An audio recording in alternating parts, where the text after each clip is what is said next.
buenas tardes amigos de YouTube, estamos transmitiendo desde el Tepafest y nos encontramos con nuestro amigo Ángel Muñoz, que nos va a hacer un demo de su automóvil. ¿Con qué cuenta tu carro, amigo? Mira, mi Golf es modelo 90, soy perteneciente al club Fashion Brothers. Tengo un autoestéreo de Audiomac y compito en SPL en los eventos ligeros. Mi carro cuenta con una unidad principal Alpine, cuenta con un amplificador Planet Audio y nos comentaron en la parte de atrás tenemos dos buffers de la marca PBX, que es con lo que competimos, y ahorita en este momento aventamos números de 148.6 decibeles, con el que nos llevamos el segundo lugar en este evento en la categoría 301 a 600 modificado. Ok amigos, pues bueno, vamos a pasar aquí con el demo. Nos va a hacer nuestro amigo favor de mostrarnos qué tal suena su auto.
Bueno amigos, continuamos desde el Tepafest. Nos encontramos con nuestro amigo y suscriptor O'Connor, que nos va a hacer favor de mostrarnos un demo de su equipo de car audio.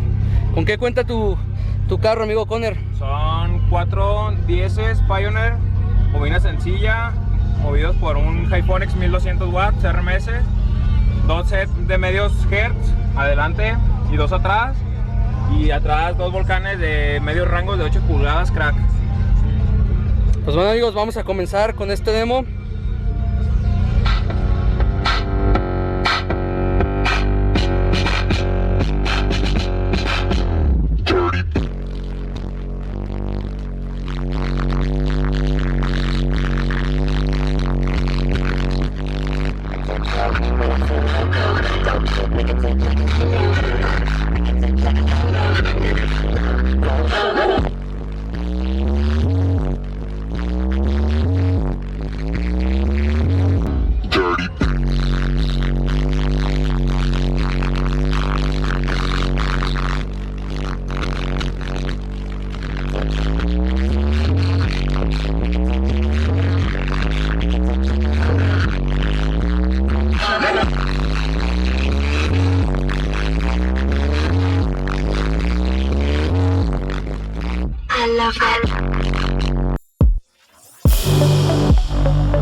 was a time when we never let go, never let go.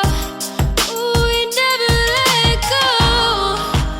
We can figure this out. Put your feet down.